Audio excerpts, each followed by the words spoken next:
Hello students, plant pathology वाले portion में आज बहुत इम्पॉर्टेंट डिजीज़ हम डिस्कस करने जा रहे हैं। टोबैको मोज़ेक डिजीज़ बहुत ही इम्पॉर्टेंट डिजीज़ है और ये जो वायरल प्लांट डिजीज़ का मोस्ट कॉमन एग्जाम्पल है जो आज हम लेके चल रहे हैं। और ये डिजीज़ लगभग 150 से भी अधिक प्लांट स्पीशीज़ को इन्फेक्ट करती है। और टीएमबी, जिसे हम टोबैको मोज़ेक वायरस बोलेंगे, टीएमबी प्लांट को लीफ का डैमेज, फ्लावर एंड फ्रूट्स का रिडक्शन तथा प्लांट की ग्रोथ को प्रभावित करता है। एक जनरल की बात करें तो आप जानते हैं इसके इंट्रोडक्शन के बारे में।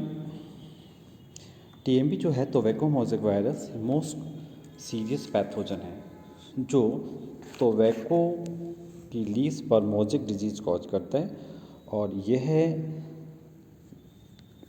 आर्टिफिशियली ट्रांसमिट होता है। इनोकुलेशन द्वारा इसको ट्रांसमिट किया जाता है बट नॉट इंसेक्ट वेक्टर। कभी भी इसका ट्रांसमिशन बैक्टीरिया के द्वारा नहीं होता। और जो टीएमबी है एक मोस्ट रेसिस्टेंट वायरस है known as so for of which the thermal death of point is 90 degree centigrade for 10 minute. इसका जो थर्मल इनएक्टिवेशन पॉइंट है, इसका जो डेथ पॉइंट है, अगर हम 90 डिग्री सेंटीग्रेड पर लगभग 10 मिनट के लिए इसको ट्रीट करेंगे तब यह इनएक्टिव हो सकता है।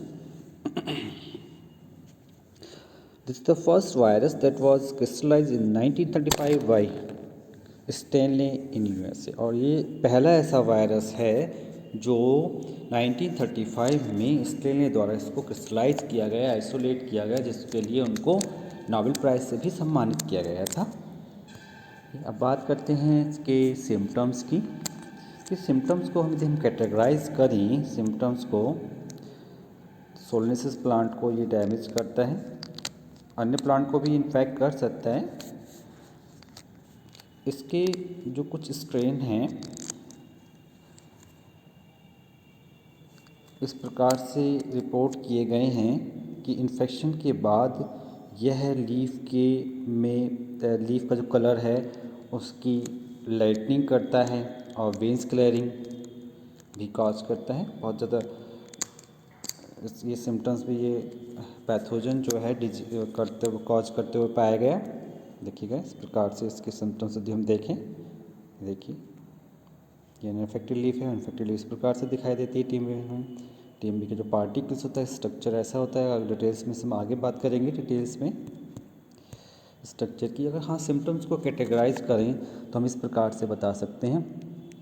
इसकी जो लीव्स में हैं, डिजीज़ लीफ में जो सिम्टम्स दिखाई देते हैं, क्लोरोसिस दिखाई देती है, कर्लिंग दिखाई देती है, मोटलिंग दिखाई देती है, ड्वार्फिंग, डिस्टॉर्शन, ब्लिस्टरिंग दिखाई दे सकती है। ड्वार्फिंग ऑफ एंटायर प्लांट्स हो सकता है, डिकलरेशन हो सकता है फ्लावर का, पेट्योल का लाल हो जाना, उस पर कैपिटेट हेयर की प्रेजेंस, इस तरह के सिम्टम्स हो सकते हैं। Green yellowing of leaves, green parts normal growth show करते हैं, येलो पार्ट्स ग्रोथ रुक जाती है बिल्कुल।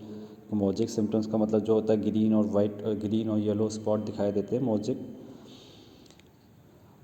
अर्ली स्टेज में इन्फेक्शन करता है, पत्तियाँ माल फॉर्म हो जाती हैं, ट्विस्ट हो जाती हैं, पत्तियों पर येलो ब्राउन पार्ट्स दिखाई देते हैं।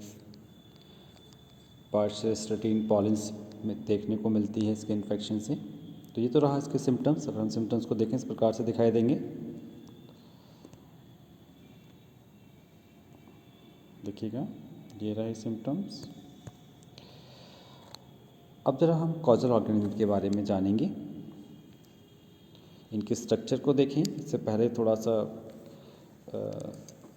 बात करते हैं कि इसकी खोज किसने की, इसका स्ट्रक्चर किसने खोजा। जो फ्रैंकलिन थे उन्होंने इसके स्ट्रक्चर के बारे में बताया। रॉड शेप्ड स्ट्रक्चर होते हैं। इनका जो वायरोइड होता है वो 2130 सब यूनिट से मिलकर बना होता है और वो सब आइडेंटिकल साइज़ की होती हैं। जो प्रोटीन सब यूनिट होती हैं एक सेंट्रल होल के चारों ओर अरेंज होती हैं, जिनको हम कैप्सोमर्स कहते हैं। और जो एक टाइप की प्रोटीन की बनी होती हैं, इनकी संख्या 158 होती है। इनका वेट जो होता है 17,500 डाल्टन होता है। तो हम कॉजल ऑर्गेनिज्म के स्ट्रक्चर के बारे में यदि बात करें, देखिएगा स्ट्रक्चर इस प्रकार से ये दिख रहा है बीच में। क्योंकि कोई भी वायरस यदि हम बात करेंगे उसके स्ट्रक्चर की तो न्यूक्लियोकैप्सिड से मिलकर बना होता है। उसमें एक तो डीएनए आरएनए होगा, जेनेटिक मटेरियल होगा और प्रोटीन्स होंगे, कैप्सिड होंगे। जो टोबैको के जो मोज़ेक वायरस होते हैं वो लंबे पतले बेलनाकार स्ट्रक्चर होते हैं। इनका मॉलिक्यूलर वेट 4 लाख होता है। यह 2 कंपोनेंट्स यानी कि प्रोटीन तथा आरएनए के बने होते हैं। इनका जो प्रोटीन कोट होता है वो 2130 सब यूनिट से मिलकर बना होता है। ये देख रहे हैं हम प्रोटीन कोट जो है सारा 2100, ये सारे ये पूरा स्ट्रक्चर जो है ये पूरा का पूरा ये सारे स्ट्रक्चर कैप्सोमर्स कहलाते हैं। ये वाला पोर्शन आरएनए है। देखिए इस प्रकार से दिखाई देगा ये।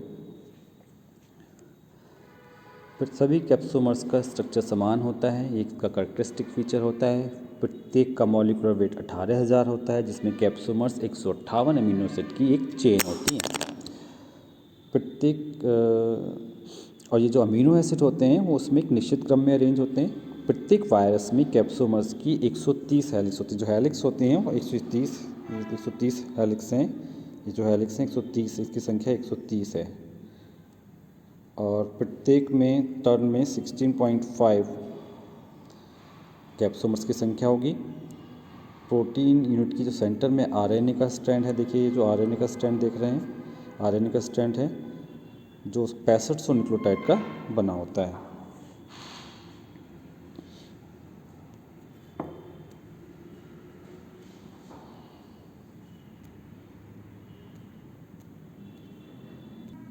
ये तो रहा इसके स्ट्रक्चर की बात। देखिएगा inside the protein capsid there is a single stranded RNA molecule which is also spirally coiled to form helix. Virus RNA consists of 6500 nucleotides. In one turn, the RNA contains 49 nucleotides. The number of protein subunits counting in 3 turns is 49.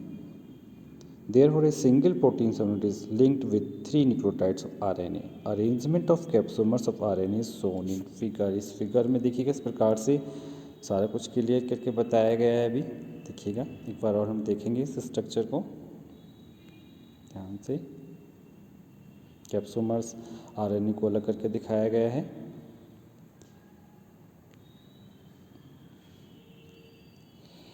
अब हम बात करते हैं structure के बाद इस disease के transmission की, डिजीज़ के डेवलपमेंट एंड ट्रांसमिशन की।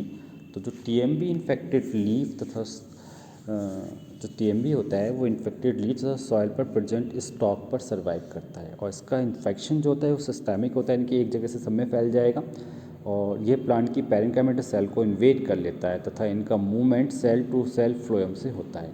साइटोप्लाज्म में एक क्रिस्टलाइन बॉडी के फॉर्म में दिखाई देता है। इसका ट्रांसमिशन मैकेनिकल ग्राफ्टिंग द्वारा होता है और यह इंसेक्ट द्वारा ट्रांसमिट नहीं होता। सबसे इम्पॉर्टेंट चीज़ है कि इंसेक्ट द्वारा ट्रांसमिट नहीं होता और कभी कभी ये इन्फेक्टेड फीट या जाव द्वारा भी इन्फेक्ट होता है। ठीक है, ट्रांसमिशन।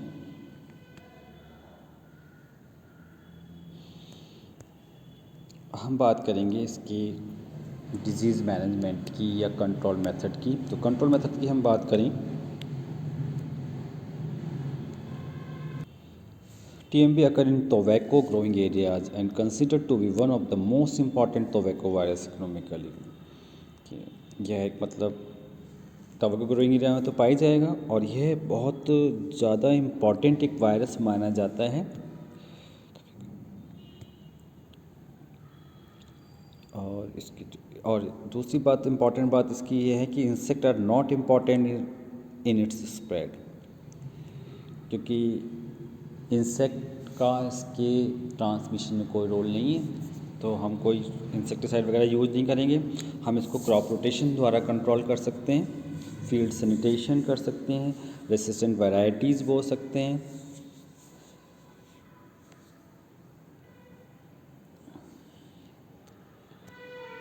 जहाँ तक हम डिजीज मैनेजमेंट की बात करें तो उसमें सबसे ज़्यादा जो इफ़ेक्टिव मेथड्स होंगे वो ये हो सकते हैं, removal of crop residues and infected plant, कि किसी भी खेत में जब एक बार इन्फेक्शन लग चुका है तो उसके जो रेसिड्यूज़ होते हैं, पिछले साल का जो कूड़ा करकट मलबा होता है उसको हटा देना चाहिए, उसको कम्प्लीटली डिस्ट्रक्शन कर देना चाहिए, उनको जला देना चाहिए और या गहरे गड्ढे में दबा देना चाहिए।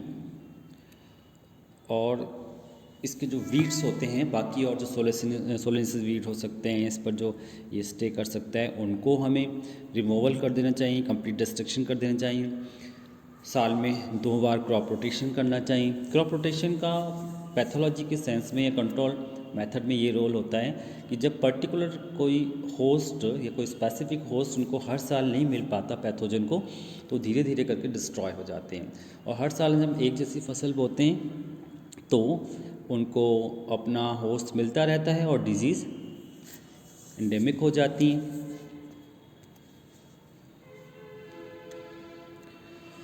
और जो वर्कर्स होते हैं ये भी बहुत एक इम्पॉर्टेंट मेथड है। जो वर्कर्स जो होते हैं उनको अपने खेत में काम करने के से पहले क्या करना चाहिए, उनको हाथों को ट्राई सोडियम फॉस्फेट से धो देना चाहिए। फील्ड का सैनिटेशन हो गया। तो मेरे को फील्ड में जो कार्य करने वाले जो वर्कर्स हैं उनको तम्बाकू चबाना या स्मोक भी नहीं करना चाहिए। और फील्ड में काम करने से पहले वर्कर्स को साबुन से या ट्राई सोडियम फॉस्फेट से हाथ धोने चाहिए। वॉश एग्रीकल्चर इक्विपमेंट इन ट्राइज, और इनको जो उपकरण हम खेती में यूज कर रहे हैं उनको भी आप स्टरलाइज कर सकते हैं, ट्राई सोडियम फॉस्फेट से उसको वॉश कर सकते हैं। और डिजीज़ रेसिस्टेंट वैरायटीज़ यूज़ कर सकते हैं। तो इस प्रकार हम देखा कि इसके जो डिजीज़ मैनेजमेंट में जो चीज़ें हो सकती हैं डिजीज़ को कंट्रोल करने में, ये पॉइंट्स डिस्कस किए भी। ट्रांसमिशन डिस्कस किया, जो स्ट्रक्चर के बारे में बात की, सिम्टम्स के बारे में बात की, ठीक है, सिम्टम्स के बारे में बात की, ठीक है।